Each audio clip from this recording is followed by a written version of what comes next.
하이델베르그 교리문답 27문 소개하도록 합니다.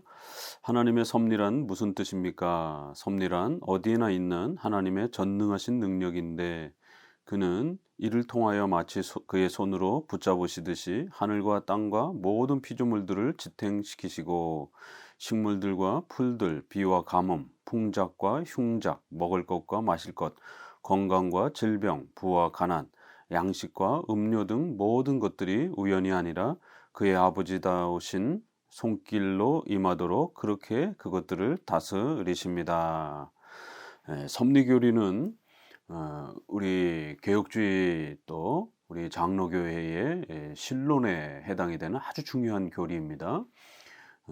하나님의 작정, 또 섭리, 예정, 하나님의 절대 주권, 이런 부분들이 아주 중요한 신론의 핵심 교리들이고 또 이러한 교리들을 잘 간직하고 가르치는 것이 우리 개혁주의의 독특한 특징입니다. 거기에 비해서 넓은 복음주의라든가 이러한 형태들은 이러한 작정, 섭리, 예정 교리들을 싫어하기도 하고 또 회피하기도 하면서 이러한 교리들이 인간의 이 노력과 책임을 등한시 여기거나 전도에 방해가 된다 이러면서 없애려고 또 가르치지 않으려고 하는 이러한 심각한 모습을 보게 됩니다. 그러나 제네바 교리문답, 하이델베르그 또 소유리문답 이렇게 종교개혁의 이러한 모든 교리문답과 신조들에서는 작정과 섭리교리가 얼마나 소중한지 이러한 그 섭리교리는 우리의 삶 전체 신앙생활 전반에 안정감을 주고 또 위로를 주는 그런 소중한 교리임을 그렇게 고백했고 그래서 더더욱 열심히 교리문답 안에 배치했고 또 특별히 전반부의 앞부분에 이렇게 배치하면서 또 그러한 중요성을 더욱 강조했습니다. 그렇기 때문에 섭리 교리를 잘 이해하는 것이 다시 한번 얼마나 중요한 것인지를 또 깊이 깨달으시고 이 섭리 교리는 작은 일에서부터 큰 일에 이르기까지 또 우주 전체 또 인간의 인류 역사 전체 이런 모든 역사들이 우연에 의해서 이루어져 가는 것이 아니라 하나님께서 계획하신 바대로 모든 하나님의 다스림과 통치를 따라 이루어져 간다라고 하는 그러한 아주 놀라운 하나님의 통치에 대한 가르침입니다. 더더욱 하나님께서 인간을 어떻게 지배하시고 다스리시고 통치하는가에 대한 하나님이 인간에게 어떻게 역사하시는가에 대한 아주 또 중요한 교리를 담고 있기 때문에 하나님과 우리 성도들이 어떻게 동행하는지를 가르쳐주는 아주 중요한 원리를 또 섭리교리가 가르칩니다. 이런 섭리교리를 안 가르치다 보니까 결국 영이신 하나님이 인간을 어떻게 지배하시고 다스리는지 또 오늘 우리 시대에 성경이 완성된 이후에 오늘 우리 시대에는 하나님이 우리의 의식주와 일상생활과 관련해서 성도들의 필요한 부분들을 어떻게 다스려가는지를 제대로 이해하지 못해서 직통계시라든가 환상이라든가 이런 신비주의에 자꾸 빠지게 되는 겁니다. 하나님은 그런 환상과 무슨 직접 음성으로 이렇게 통치하고 말씀하시고 인도하시는 것이 아니라 바로 이 섭리의 방식을 통해서 우리 성도들을 통치하시고 다스려 가시는 것입니다. 바로 이러한 그 섭리교리를 잘 이해하게 될 때에 하나님과 동행하고 하나님의 또 인도하심을 잘 파악하고 깨닫는 그런 아주 중요한 또 신앙적 또 이러한 원리들을 깨닫게 되는 것입니다. 한편으로는 이제 우리가 조심해야 될 것은 이 숙명론, 하나님이 모든 걸 다스리시고 통치하신다라는 것을 극단적으로 또 이렇게 강조하게 되면 숙명론, 운명론처럼 또 이렇게 섭리론을 가르쳐서는 안 됩니다. 거기에는 인간의 이러한 합당한 책임과 인간의 의지의 인격적인 그런 활동들을 또 무시하는 이러한 형태의 모습이 있습니다. 숙명론, 운명론은. 또 그다음에 신의 이러한 뜻에 대한 성경에 드러난 그런 신의 뜻에 선한 그런 신의 뜻에 대한 또 이러한 이해와 또 파악을 차단하는 왜 그런 일이 벌어졌는지 아무도 알 수 없는 또 인간의 어떤 의지와 이러한 부분에 대해서 책임감도 물을 수 없는 이러한 형태의 극단적인 그러한 형태로 신의 통치를 이야기하는 숙명론, 운명론 이런 거 조심하셔야 되고요. 또 한편으로 반대는 또 과학론, 또 이성주의 이런 하나님의 주권과 통치를 부정하고 그저 과학적 사실이라든가 또 이런 이성적 합리적 판단만 믿고 이렇게 살아가려고 하는 현대의 이런 많은 또 이성주의, 이것도 역시 문제가 되는 것입니다. 그래서 성경은 어떻게 하나님께서, 전능하신 하나님께서 우리의 인생의 전 삶을 다스리고 통치하는지, 또 그리고 우리 인간에게 인격적인 그러한 인간의 또 의지의 활동과 이런 부분들을 또 어떻게 배려해 주시고, 또 그들이 어떻게 그 자신들의 인격을 가지고 하나님 앞에 살아가도록 또 그렇게 이끄시는지, 이러한 부분들을 섭리교리가 바로 가르치는 것입니다. 웨스트민스터에서는 이걸 간략하게 줄여서 보존, 협력, 통치, 요렇게 이제 우리가 이해해 가고요. 요것을 필연적으로 또 자원적으로 우연적인 방식으로 이렇게 세 가지의 형태로 표현하기도 합니다. 섭리란 하나님께서 창조하신 그 창조 질서를 지켜가면서 하나님이 역사한다라는 거예요. 그래서 창조 질서의 보존을 신자든 불신자든 잘 지켜야 되는 겁니다. 아침이 되면 일어나고 저녁이 되면 잠을 자고, 배가 고프면 또 밥을 먹어서 몸을 건강하게 유지해야 되고, 아프면 또 치료의 행위를 행해야 되는, 또 위험한 곳에서 자연의 질서를 어기게 되면 위험한 또 생명의 위협을 얻게 된다는, 이런 모든 창조 질서들을 크리스찬들도 잘 지켜가야 됩니다. 왜냐하면 하나님이 그런 방식으로 우리를 통치해 가시기 때문에 그런 것입니다. 그래서 우리가 이걸 일반 은총이다라고 이렇게 표현하기도 하고, 이렇게 국가 사회의 이런 의식주의 이러한 여러 가지 제도와 시스템, 또 자연 질서들을 우리 크리스찬들도 하나님의 뜻인 줄 알고 잘 지켜갈 때에 복을 받는 것입니다. 또 협력, 자원함으로라고 하는 부분은 인간은 인격적 존재이기 때문에 하나님께서 인간의 인격을 사용하신다라는 거예요. 자연은 기계적 질서를 통해서, 통치를 통해서 통치하시고, 이 짐승은 인간의 본능을, 짐승의 그런 본능을 사용하시는 기계적 방식입니다. 그러나 인간은 인격을 가지고 있기 때문에 인간이 인격적으로 선악을 이렇게 판단하는 그런 인격적 행위를 행하도록 하나님은 인간을, 내 인격을 수단으로 사용하십니다.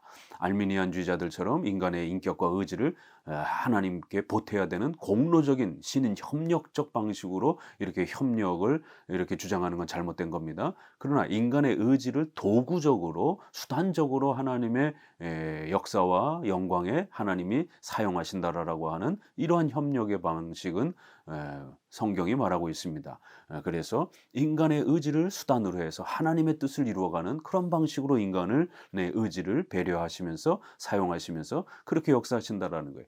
그래서 인간은 열심히 자원하는 마음으로 하나님께 순종하고, 또 그 순종의 기준은 십계명이라고 하는 또 성경 말씀을 열심히 공부하고 자원하는 마음으로 성경을 부지런히 배워서 하나님의 뜻을 그렇게 또 살펴가는 방식으로 선을 택하는, 이러한 방식을 통해서 우리가 또 하나님의 섭리의 통치를 받습니다. 세 번째로는 우연적으로 또 통치, 마지막 부분에 보존, 협력, 통치라고 할 때 마지막 통치 부분, 웨스트민스터에서는 우연적으로 이렇게 하나님께서 간접적인 방식으로도 또 다스려 가지만, 또 직접적인 방식으로 우리 인생의 길을 막으시기도 하고, 또 어떤 길을 열으시기도 하는 이러한 하나님의 직접적 개입을 통해서 악을 막으신다든가, 또 선한 그런 열매를 맺을 수 있도록 길을 열어주시는 이런 하나님의 직접적 개입이 오늘날도 또 여전히 또 그렇게 진행되어져 가는 것입니다. 우리에게는 우연적으로 그런 역사들이 다가오는 겁니다. 하나님에게는 우연이 없지만 그렇게 또 우리는 미래를, 내일을 알 수 없는 방식으로, 예기치 않는 그런 방식으로 하나님께서 우연적으로 우리의 삶의 역사 속에 뭔가 일어나도록 그렇게 역사하시는 방식으로 또 그렇게 일하신다라는 거예요. 그래서 필연적으로 자원함으로 우연적인 방식으로 섭리가, 하나님의 통치가 그렇게 작동이 된다라는 것, 이제 이런 부분들을 하이델베르그 교리문답에서는 어떻게 표현했느냐면, 섭리란 어디에나 있는 하나님의 전능한 능력이다, 이렇게 표현해서 장소와 시간, 언제 어디에서나 하나님의 모든 전능하심이 우리 인류 역사 전체와 우리 개인의 삶 전체에 지배하시고 또 다스려진다라는 거예요.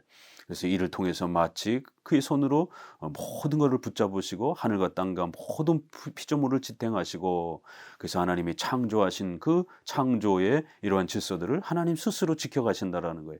그래서 신자든 불신자든 중력의 법칙을 어긴다든가, 그래서 높은 곳에서 떨어진다든가, 우리 인간의 몸을 위험한 곳에 놓는다든가, 이렇게 되면 신자들도 생명에 이러한 또 위협을 당하는 겁니다. 그래서 반드시 하나님이 정해놓으신 하늘과 땅의 이런 모든 질서들을 우리가 존중하고 잘 지켜가야 된다라는 겁니다.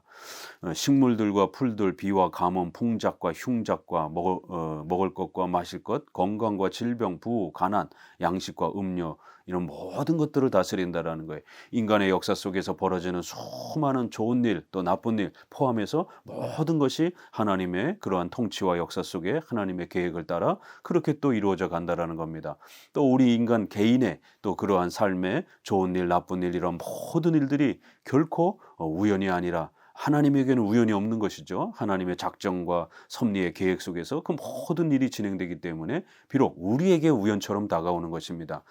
그래서 여기 보게 되면 부와 가난, 또 흉작과 풍작, 이런 모든 것이 하나님의 계획과 역사 속에서 각 개인에게 또 인류 역사에게 필요한 만큼 하나님이 그렇게 지배하고 다스리신다라는 것이에요. 이건 어마어마한 교리입니다. 그렇기 때문에 우리가 어떤 어려움을 만나도 위로를 얻을 수 있는 안심하고 안전을 이렇게 또 가질 수 있는 그러한 아주 소중한 교리이고요. 또 우리가 잘 됐을 때 교만하지 않도록 우리를 억제해주는 아주 그러한 소중한 교리이기도 합니다. 그의 아버지다우신 손길로 임하도록 그렇게 그걸 모든 것들을 그의 백성들을 위해서 다스리는 겁니다. 이렇게 큰 일, 작은 일, 또 선한 일, 또 악한 일, 이런 모든 부분들 전체를 하나님의 절대 주권과 하나님의 다스림 속에서 그렇게 지배하시고 다스려 가시는 그러한 하나님의 통치를 우리가 섭니다라고 이렇게 표현한다라는 거예요. 이제 여기 본문에 이제 해설에서 소개되겠지만, 그럼 악의 문제는 어떻게 할 건가? 그래서 섭리에서는 인간의 의지를 잘 말해야 됩니다. 인간의 의지가 하나님의 어떤 역사를 결정적으로 결정하는 것처럼 이렇게 말하게 되면 하나님보다 인간이 더 능력이 있는 그런 형태가 되어버립니다.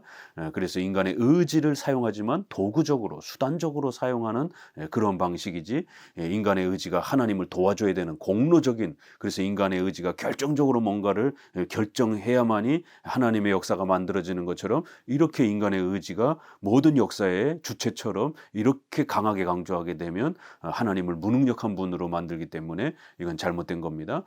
그렇다고 인간의 의지를 아예 배제하고 없애버리게 되면 또 문제가 되는 겁니다. 그래서 인간의 의지는 하나님의 도구와 수단으로서, 또 우리 인간의 인격적 책임을 바라는 그러한 정도에 있어서는 인간의 의지는 분명히 섭리의 통치의 수단으로 사용된다는 것을 꼭 명심하셔야 됩니다. 그리고 또 악의 문제, 이 인간이 악을 선택했을 때 그런 악이 발생할 때 하나님은 악을 만드시는 그런 분은 아닙니다. 악조차도 전부가 하나님의 통치와 다스림 속에 있는 것입니다. 악은 하나님의 통치에서 벗어났다 이렇게 말하게 되면 하나님은 무능력한 하나님이 됩니다. 아담이 타락할 때 하나님이 모르셨다 이러면 하나님은 무능력한 하나님이 됩니다. 그렇기 때문에 악을 포함하여 모든 역사가 하나님의 지배와 통치와 섭리 안에 있다라고 이렇게 말을 해야 됩니다. 그러나 그럼에도 불구하고 하나님이 악을 어떻게 통치하느냐라고 했을 때 악을 만드시고 악을 등 떠밀고 이러한 적극적인 방식으로 악을 만드시는 그런 형태의 통치는 아니라는 겁니다. 그런 방식이 아닌 다른 방식으로도 얼마든지 하나님은 악을 지배하고 통치하실 수 있다는 것이에요. 그래서 허용적 작정, 허용적 섭리, 하나님께서 악을 적극적으로 만드는 방식이 아니라 인간이 악을 행하는 것에 대해서 이렇게 내버려 두시는 그런 방식으로 허용하시는 그러한 하나님의 계획을 통해서 인간의 악이 진행되도록 그렇게 역사하시고 다스린다라는 거예요.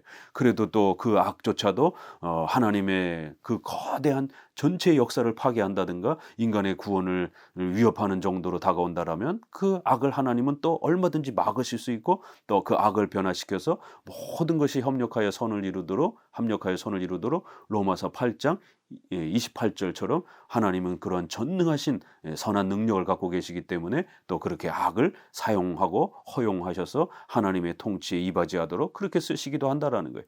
하나님은 선도 사용하시지만 악도 얼마든지 사용할 수 있는 그런 전지전능하신 그러한 여호와라는 것을 꼭 기억하셔야 됩니다. 그래서 섭리란 크고 작은 일, 또 선한 일과 악한 일, 이 전체를 포함한 하나님의 절대 주권적 통치와 전능하신 능력을 고백하고 가르치는 것입니다.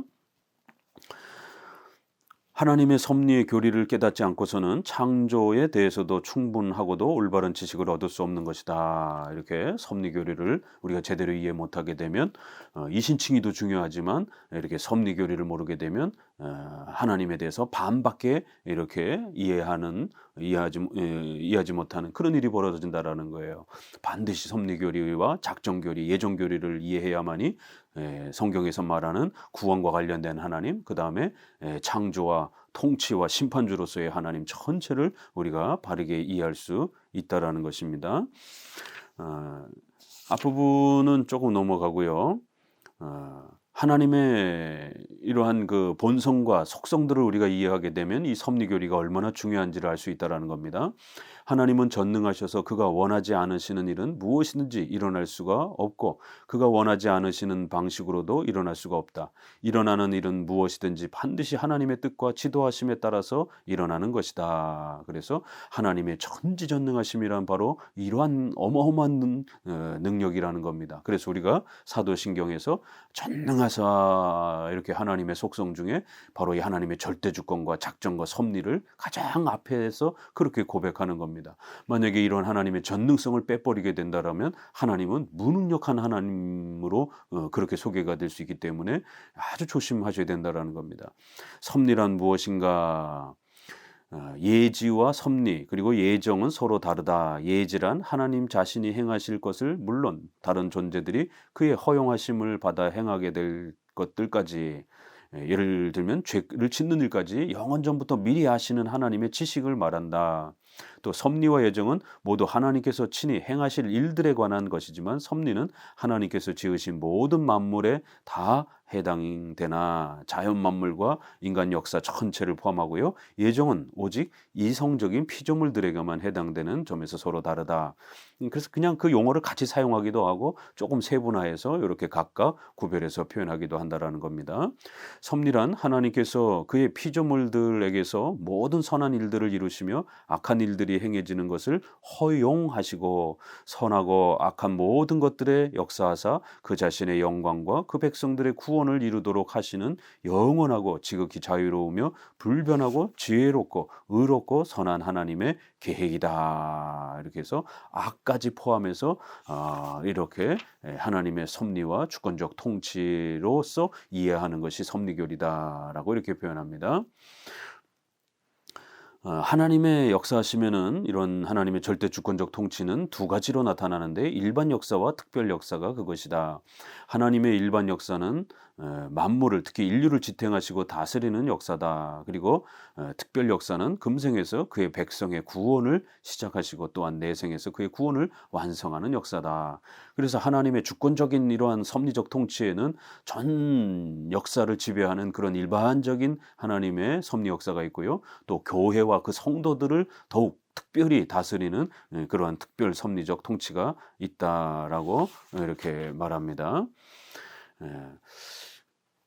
악한 자들의 이러한 악에 대한 문제, 이러한 그 부분은 조금 더 이제 설명합니다. 악한 도구를 통하여 역사하시는 문제에 대해서는 이제 다양한 견해들이 있기 때문에 이 부분을 이제 우리가 더욱 칼빈주의, 개혁주의 관점에서 더욱 잘 이해해야 된다라고 이렇게 말하면서 악한 일들이 행해지는 것을 허용하시고 악한 일들이란 이제 두 가지 형태로 나타나는 것을 우리가 조금 구별해야 되는데요. 그 하나는 죄책의 악, 이것은 모두가 죄이며 또 하나는 형벌의 악, 이렇게 해서 우르시누스도 이 악의 문제를 좀 더 주의 깊게 말하도록 이렇게 구별해서 설명하는데, 하나는 악의 이 형태에는 인간의 원죄와 관련된 그런 죄책의 이러한 근원적 인간의 죄의 본질의 이러한 그 성격의 내용과 하나는 형벌에 관련된 그러한 악한 일들에 대한 그 문제를 우리가 구별해서 볼 수 있다라면서 이제 형벌의 악과 관련해서는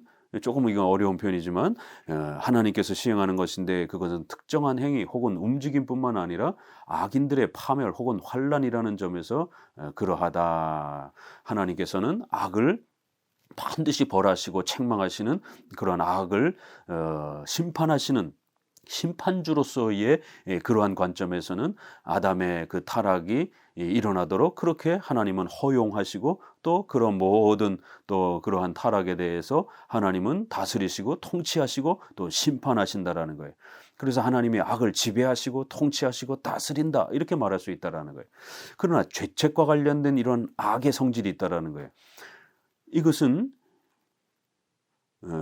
죄인 이상 거기에는 선한 본질이 없다. 그러므로 하나님께서는 그것을 뜻하지도 않으시고 사람들을 유혹하여 그것들을 행하도록 하시지도 않고 그것들을 친히 이루시지도 않으신다. 다만 그는 마귀와 사람들이 그것들을 행하는 것을 허용하시며 친히 그것을 막으실 권능이 있으면서도 그것들을 막지 않으시는 것뿐이다. 그러므로 이런 일들 역시 하나님의 섭리 아래 드는 것이지만 그가 행하시는 것이 아니라 다만 허용하실 뿐이다. 그러므로 허용하다라는 낱말을 거부해서는 안 된다. 그래서 이런 죄책, 죄를 만들고 죄를 짓고 죄의 악행을 행하는 이런 죄의 본질의 이러한 그 성질과 관련해서는 하나님께서 그 죄를 만들거나 그거를 등 떠밀고 행해지도록 그러한 악행을 행하는 방식으로 그렇게 하나님은 행하진 않는다라는 거예요. 이 악행은 인간이 또 사탄이 행하는 것이기 때문에 그러한 죄책의 악과 관련해서는 하나님이 인간에게 주시는 그러한 선과 은혜를 차단하시고 중단하시기만 해도 얼마든지 인간은 자기 멋대로 악을 행하는 것입니다. 하나님이 꼭 그 선을 베푸셔야 될 의무와 책임이 없는 것이에요. 그래서 마귀와 사탄과 이런 귀신들과 또 악인들이 악을 범하려고 할 때는 허용, 내버려 두시는 것이 허락하시는 것이 더 이상 그들이 죄를 범하지 못하도록 막아주시거나 또 그러한 선한 마음을 공급해 주시는 이러한 적극적인 하나님의 선한 행위들을 중단하시는 거예요. 하나님이 악을 행하도록 막 등 떠미는 그런 방식이 아닙니다. 그래서 인간이 악을 행하려고 할 때는 그 악을 허용하는 것입니다. 허락하시는 것이에요. 이러한 방식으로 하나님은 얼마든지 죄를 지배하시고 통치하실 수 있다라는 것입니다. 그래서 성경에는 창세기 20장 6절에 너를 막아 내게 범죄하지 아니하게 하였나니 이런 표현 막는다. 시편 105편 14절에도 억압하는 것을 용납하지 아니하시고 사도행전 14장 16절 방임하셨으나 이런 표현들 내버려 두신다라는 거예요. 그러나 세상과 인간 사이의 통치의 상당 부분을 하나님으로부터 빼앗는 잘못을 저지르지 않으려면 하나님을 무능력한 분으로 만들지 않으려면 인간의 의지에 책임을 강조하려다가 알미니안주의자들은 하나님을 무능력한 분으로 만든 겁니다. 이래서 문제가 되는 거예요. 반드시 하나님을 전능하신 분으로 고백하면서 인간의 의지와 책임을 바르게 말해야 하는 것이 올바른 겁니다. 이게 우리 칼빈주의와 장로교의 바른 그러한 신관인 겁니다. 하나님으로부터 이런 부분을 빼앗지 않으려면 이 단어를 올바로 이해해야 된다. 허용이라는 부분이요. 이러한 허용이란 악인의 행동들에 관하여 하나님께서 무관심으로 그의 섭리와 역사를 유보시켜 주셔서 그런 악인들의 행동들이 하나님과 관계없이 그저 피조물들의 의지에 따라서만 좌우되도록 하는 것이 아니다. 하나님은 관여하지 못하고 하나님은 거기에 어떤 역할도 못하는 하나님은 그래서 지켜만 봐야 되는 무능력한 그런 방식이 아니라는 것이 하나님께서 인간의 그 악과 아담의 타락의 이런 모든 역사에도 얼마든지 하나님은 자신의 뜻을 성취하는 방식으로 그거를 방임하기도 하고 허락하시기도 하고 허용하시기도 하시고 때로는 막으시기도 하시고 또 합력하여 선으로 그것을 또 변화시키기도 하는 적극적인 그러한 하나님의 적극적 허용이라는 겁니다. 그래서 허용적 섭리, 허용적 작정 이렇게 단순한 무관심한 허용, 무능력한 허용 그런 개념이 아니라는 거예요. 그럼에도 불구하고 하나님께서는 시종일관 그 피조물들을 통제하시고 영향을 주셔서 그로하여금 하나님께서 목적하신 바를 이루도록 계속해서 죄를 짓도록 버려두시는 것이다. 이렇게 악에 대한 그 하나님의 섭리적 통치는 굉장히 신비로운 것이다라는 거예요. 따라서 지극히 사소한 것조차도 하나님의 섭리 내에 속함으로 선하든 악하든 무슨 일이 일어나든 그것은 우연에 의해서가 아니라 하나님의 영원한 계획에 의해서 일어나는 것이다. 물론 선한 행위와 악한 행위에 관해서는 그 방식이 다르다라는 것은 우리는 꼭 기억해야 됩니다라고 하면서 선을 행할 땐 하나님이 좀 더 적극적으로 그런 방식으로 행하지만 하나님이 또 인간의 악을 지배하시고 섭리하실 때는 선을 행하시는 그런 적극적 방식이 아니라 좀 더 소극적이고 허용적 방식으로 이렇게 통치의 방식이 차이가 난다라는 것입니다. 지금까지 제시한 내용에서 선한 것이나 악한 것이나 작은 것이나 큰 것이나 만물들이 하나님의 섭리로 말미암아 인도함 받고 다스림 받되 선한 것들은 하나님의 섭리가 원인이 되어 즉 하나님께서 뜻하시고 명령하시고 이루심으로 말미암아 이루어지고 또한 악한 것들은 하나님의 섭리가 원인이 되지 않으나 그 섭리에 따라서 즉 하나님께서 뜻하시고 명령하시고 이루는 그러한 적극적 방식이 아니라 그것들을 허용하시고 인도하셔서 그 정해진 목적을 이루도록 하는 그러한 좀 더 수동적 방식, 소극적 방식, 허용적 방식으로 이루어진다는 것이 명백하게 그렇게 드러나기 때문입니다. 그래서 이제 몇 가지 반론에 대해서 이렇게 답변을 하고요. 우연성에 대한 부분에 있어서도 우리가 잘 이해해야 되는데 분명히 최초의 원인과 관련해서 혹은 동일한 불변하는 신적 작정들과 관련해서는 이제 이런 우연에 대한 부분들을 우리가 말할 수는 없는 것입니다. 그 모든 것은 하나님이 원하셔서 자원하셔서 계획하셔서 이루어 가시는 겁니다. 그러나 2차적 원인들이나 최종적 원인들과 관련해서는 얼마든지 우발적 우연성을 이렇게 말할 수 있다는 것입니다. 필연성이 필연적 원인과 그 결과 사이에 하나님의 삼일체 하나님의 작정과 자원함에서 일어나는 그러한 필연적 하나님의 뜻이 그런 질서이듯이 우발성이란 가변적인 원인과 그 결과 사이의 질서이기 때문입니다. 그러므로 원인은 반드시 그 결과와 성격이 동일해야만 하는 것이다.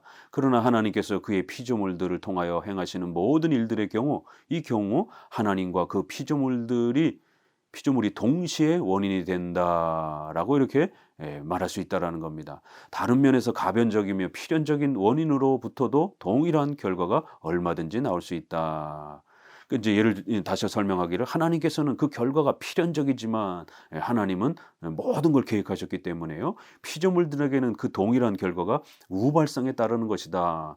우리 인간에게는 우연적으로 발생이 되도록 그렇게 역사하신다라는 거예요. 하나님은 모든 걸 알고 뜻하셨고 계획하셨습니다. 그렇지만 우리 인간에게 또 뭔가를 역사하실 때는 그걸 다 가르쳐 주지 않고 우연적으로 이렇게 뭔가 일이 발생되도록 그렇게 역사하실 수 있다라는 거예요.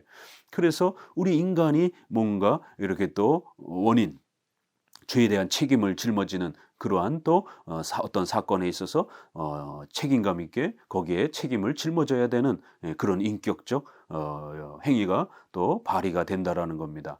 하나님께서 모든 역사를 지배하시지만 인간을 다스릴 때는 인간의 이런 인격을 아주 신비롭게 그렇게 인간의 책임이 회피되지 않도록 그 책임을 잘 짊어지도록 그렇게 이런 우연성이라고 하는 것을 그렇게 일어나도록 그렇게 역사하시면서 인간이 거기에 대해서 책임을 지도록 그렇게 또 역사하시고 통치하신다라는 것입니다.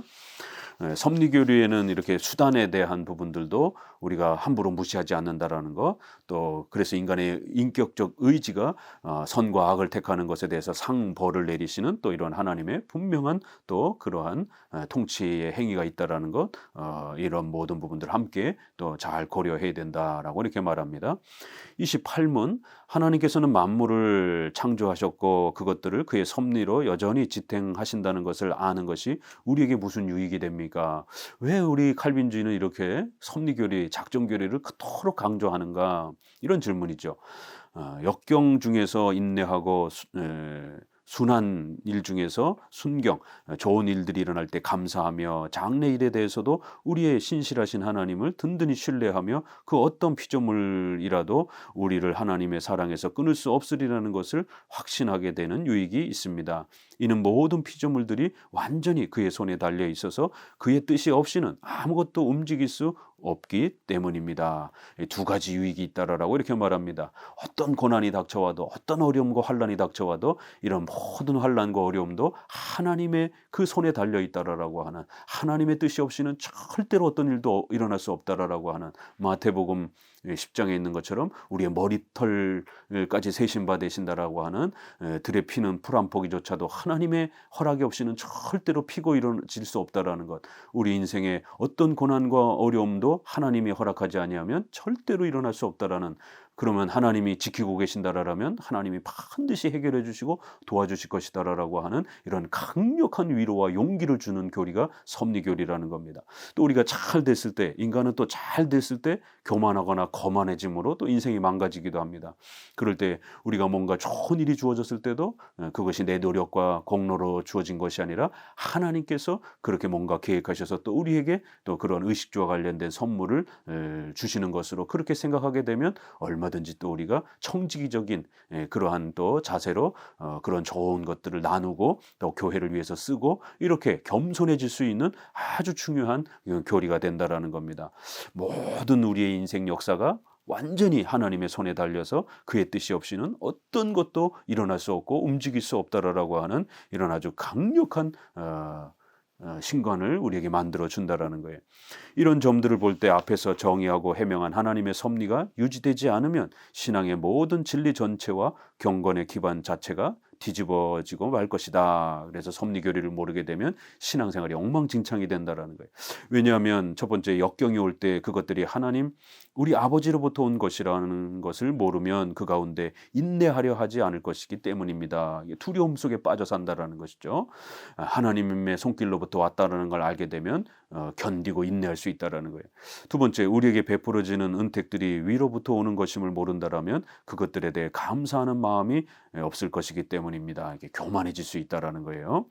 세 번째, 우리를 비롯한 하나님의 모든 백성들의 구원에 관한 하나님의 뜻이 불변하다는 것을 확신하지 않는다면 미래의 일에 대해서도 확고한 소망을 갖지 못할 것이기 때문입니다. 그래서 우리 섭리교리가 주는 이러한 위대하고 소중한 그러한 실천적인 또 은혜와 혜택이 있다는 것을 꼭 기억하시고 섭리교리를 더욱 잘 배워가시기 바랍니다. 감사합니다.